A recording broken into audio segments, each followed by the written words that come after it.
Onu yerim. Yer misin? Yok yerim. Üstüne bir de tahin falan da gelecek. Yerim mi? Bir de ceviz. Hepsini yerim.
Another guy looking for the perfect lover, the kind of love you only see in a novel.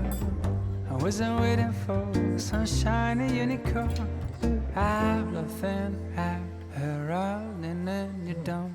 But all of a sudden you're the hero of my story. I celebrate the love and only stole me glory. I still remember the way this whole thing started. I was walking down the city feeling down and broken hearted. But then I guess all roads lead to Rome. A full front collision on my way home. I cut a corner, but then we hit and crash. The crash has been the first and hasn't been the last, 'cause it's a different kind of love from any other old school dating is the boat. We are explorers, it's a different kind of love. And everyone is looking like we crazy people just escaping from alone. Sometimes I feel that you are from another planet. The way you attract is more disasters like a magnet. And I don't know if you are from outer space, but I can tell you, girl, I'm enjoying the race. Because I knew when we hit and crashed, my crazy love circus was here at last. This is romantic in a very funny way. I know our kind of love is the one made to stay, 'cause it's a different kind of love from any other old school dating.